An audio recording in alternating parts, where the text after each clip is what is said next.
Okay, it is 6:36. I'm calling the Judiciary Committee meeting to order. I only have one agenda item. I have been scouring the city website and asking questions of people who've been here for a while. Where is it either in the city charter or as an ordinance where the code of conduct for city council members is codified? I have the copy. Of the actual ordinance, because I have the code of conduct. Sorry, no, I have the code of conduct. Right. And that's my point. We have all been required to sign a code of conduct that's been given to us as we swear in to perform our duties. But there is no codified ordinance that can be enforced in any legal way if any of us violate any principle that's outlined in the code. And so my recommendation will be to present to council an ordinance that codifies the code of conduct for city council members. I don't think I need to explain at length the reason that I feel that that's needed or necessary. I think we can all point fingers and we can all make references to instances where more than just a couple of council members, past, present, and possibly future, have violated the principles outlined in that code. And so if you will permit me as a committee, I am simply going to read what I think should be the ordinance, because I want it on record, and I want the citizens of Nelsonville to understand the code of conduct that we council people have been required to sign and have pledged to abide by. And then I'll let you decide among yourselves as citizens how good of a job we've been doing with that. So, the ordinance that I will propose is talking about the city's code of conduct because it's designed to describe the way council members and board and commission members should treat one another, city staff, constituents, and others they come in contact with in representing the city of Nelsonville. It reflects the work of the Judiciary Committee that was charged with defining more clearly the behavior, manners, and courtesies that are suitable for various occasions. Section 2, elected and appointed officials' conduct with one another. Elected and appointed officials are composed of individuals with a wide variety of backgrounds, personalities, values, opinions, and goals. Despite this diversity, all have chosen to serve in public office to preserve and protect the present and the future of the community. In all cases, this common goal should be acknowledged, even though individuals may agree to disagree on contentious issues. Subsection A, in public meetings and encounters, 1, we should be using formal titles. 2, honor the role of the chair in maintaining order at the meetings. 3, avoid personalized comments that could offend other members. 4, demonstrate effective problem-solving approaches. Subsection B, in private meetings and encounters, continue respectful behavior in private. Be aware of the security issues around written notes, voicemail messages, and email messages. Subsection C, interactions with city employees. Treat all staff as professionals. Inquiries should be routed to the city manager, who will then solicit the information from the appropriate party. Inquiries to city employees should be conducted during regular business hours unless circumstances warrant otherwise. Do not interrupt staff from doing their daily jobs. Do not publicly criticize employees.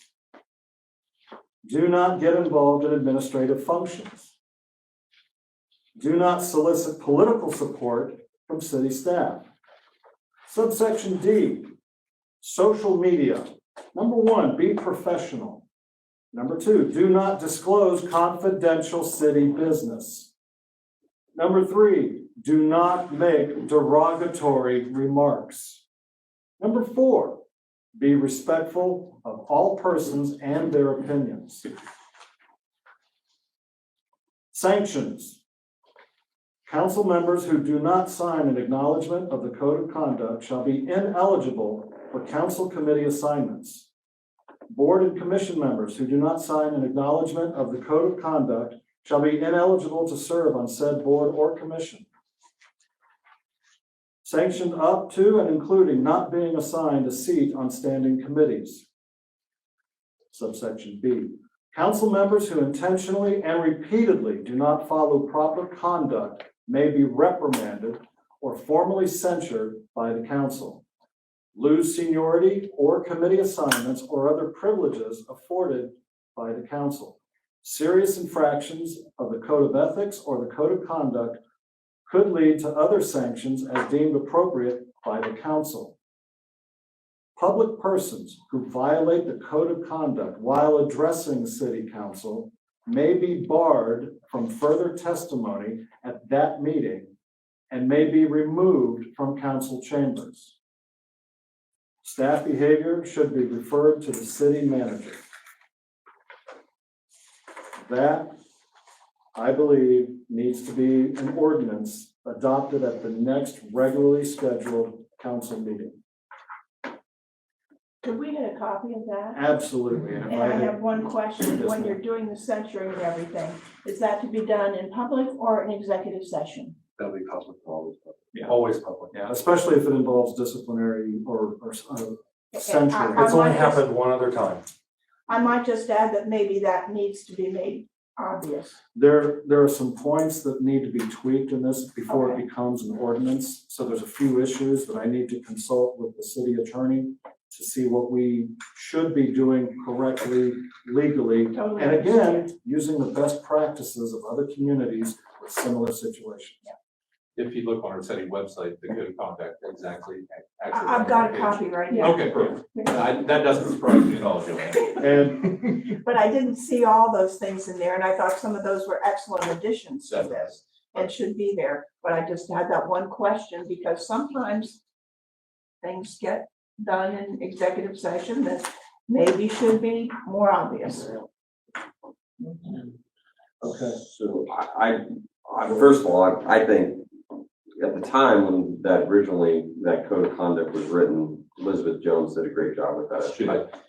She did a lot of research and I think that she tried to use best practices from even like OU and other places. And so I think putting it in ordinance, that's the one thing that we knew, we signed it, we came up with the code of conduct, we all agreed upon it, we all voted unanimously for it. But then at the end of the day, there was no real teeth. So I think that having the ordinance would be a really good idea because that now gives a little bit of teeth. and this is the second time that I've signed this document.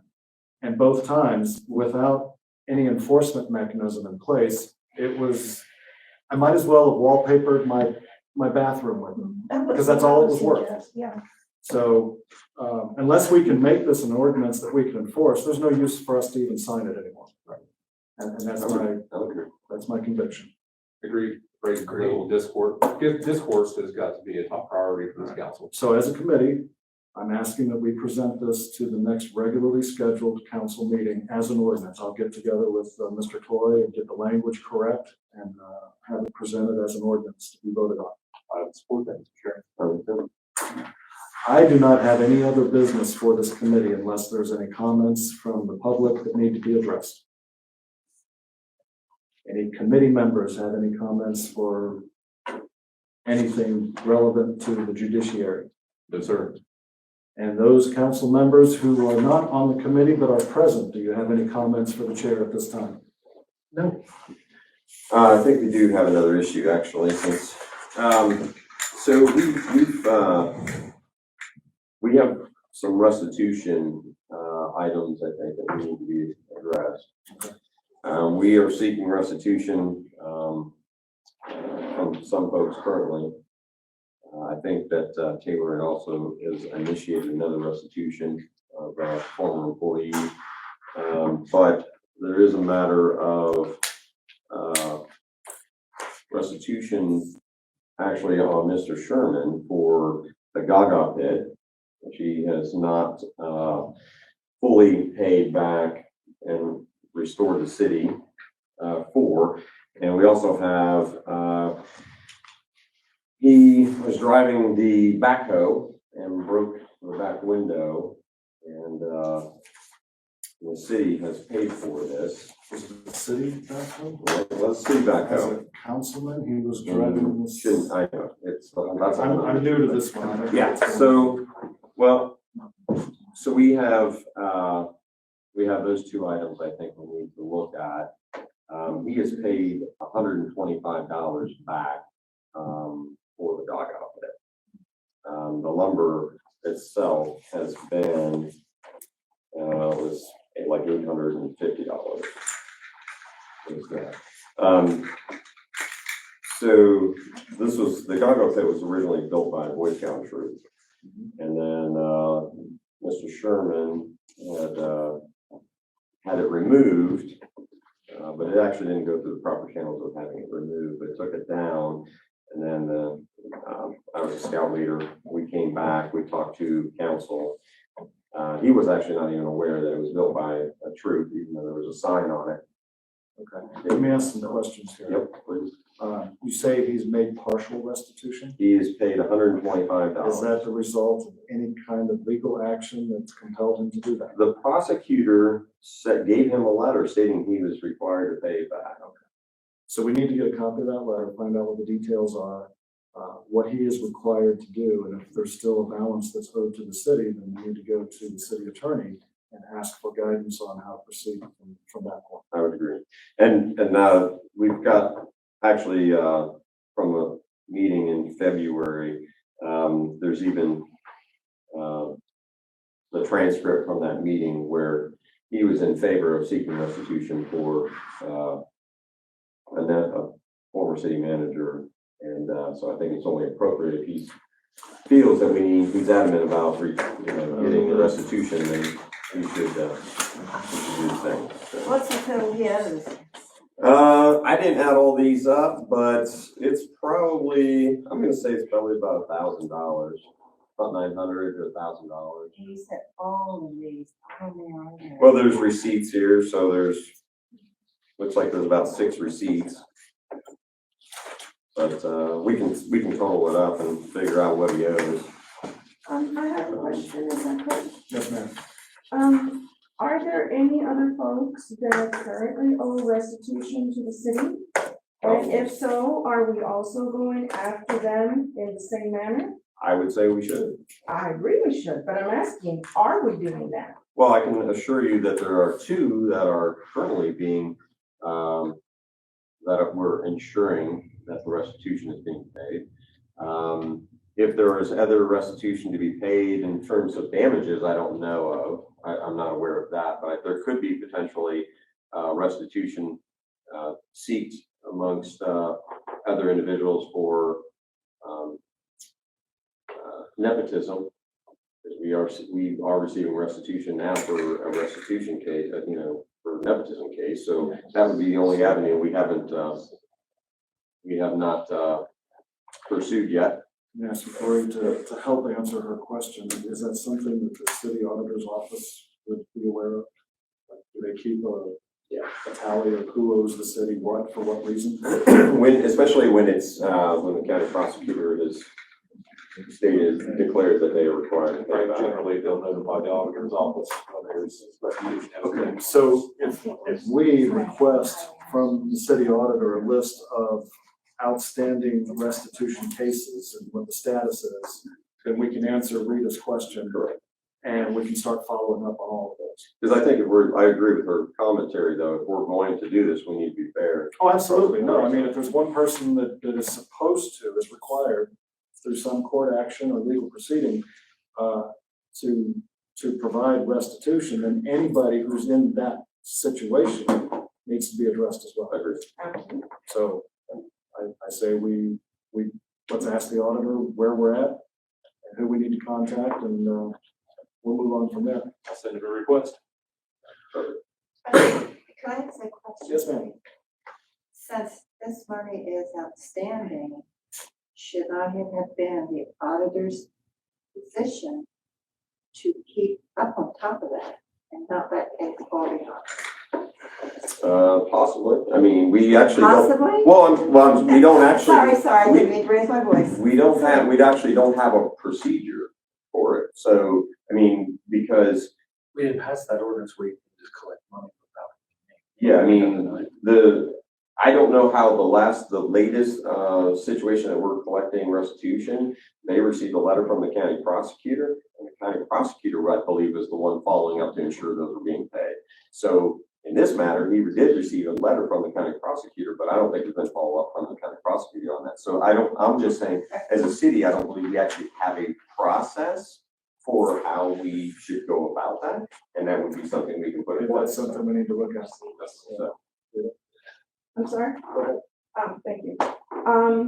It is my understanding, if you look at the duties, outlined by the state, one of the main jobs of the city auditor is to stay on top of outstanding, monies owed to the city. So he should have been doing all that he could, sending letters, whatever else that needs to be done, to satisfy the ability to get that money back, rather than having to go through the courts.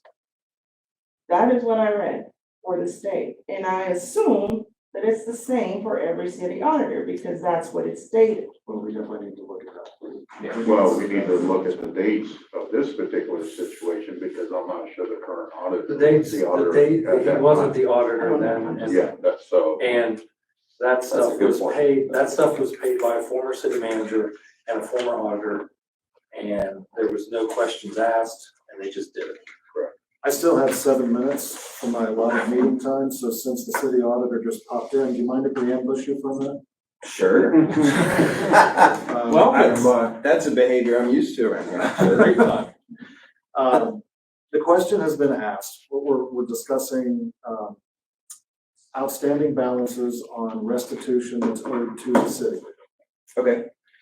And we're trying to find out what the process is, if there is a process, to keep track of the status of those cases. Who owes the city what money, what is still outstanding, and what collection efforts have been made? Do we have anything like that in place?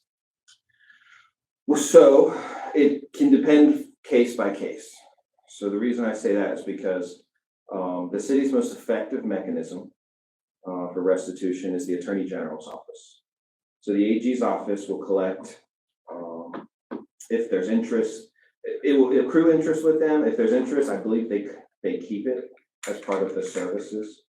But the Attorney General's office has the strongest mechanism for collection for any type of something like restitution. Okay, let me ask you a follow-up question to that. Whose job is it, if you will, to say, hey, AG, we still got this outstanding balance from so-and-so. Can you give them a letter or something, or a gentle reminder before we start knocking on doors? So that's a great question. If it's something already empowered to a department, like income tax, then we can do that. But there's pages of code showing that the auditor or their designee is empowered to collect income tax, for example, or say mayor's court being the mayor's court clerk. So restitution, I don't think there's any part of the code anywhere that mentions restitution at all. So that would have to be something council would have to say, we're gonna empower somebody to do that. Some places it might be the city attorney, some places it might be the auditor's office. You just would have to say, and name the amounts. But it could be an administrative task too for something like the city manager's office. A very common collection Tara told me about at the city of Chillicothe was the city manager's office was responsible for nuisance fines and nuisance delinquencies. So it's really up to you guys, I guess, is the short way of saying it. So bottom line is, for your current job description, there's nothing that tells you, hey, we need to go after these folks because they owe us money for whatever reason. Not unless there's already something on the books. So we brought this forward before about Stephanie Wilson and other folks who have special audit issue findings for recovery against them. It was actually tabled by city council. There was folks who, it was tabled. There is a copy of it, but I went back to the minutes and it says it was tabled, so I'm not sure. You have a copy of that? What's that? You have a copy of it, you said? It's in the minutes, yeah, because I had to go back and dig for this. What was it? What was the ordinance? Was that the claim on the It had to do with a special audit. and for and- monies? And it essentially was, could somebody who had restitution from the special audit set up a payment plan, a monthly payment plan? And that was not something that I could just do. Now, the Attorney General's office might set those up, but those are referred in whole to them. So like, once they leave our shores and into their waters, they don't come back. So that's why we kind of had to intercept that at that time, because now it's with the AG's office. Which is, We're not getting any restitution from that then. we will, Oh, okay, yes, okay. they just, their collections division has taken over it, and then they report the funds back to us. But you can't say, they can't take over the case, and then you say, hey, I wanna set up something with them, can you send it back, kind of thing. Once it's gone, it's their duty to collect. So, Mr. Sappington, do you have a list of names that those cases have not been given to someone else that are still within our little fishbowl that we can initiate some kind of collection action? Because we're not. I believe so, yes. Okay. Yeah. So I think the first step is to identify who it is and how much. And then we need to come up with a process to enforce that and get the collections taken care of. So I would like to schedule an appointment with your office where we can get together and hammer out some of those details. And in the committee, we need to sit down and think about how we're gonna make that ordinance language-wise, how that's gonna read. And then we'll present it to the committee and we'll get that started. And I'd like to do that before the end of the year, at the latest. Work on that next meeting. Yeah. Yep, agreed. All right, my time will expire in less than a minute, so I'm gonna go ahead, unless there's any other comments, going once, going twice. Bring this meeting adjourned. Oh, that's dirty. So council members may be expelled. Yeah, I will adjourn this meeting at 6:59.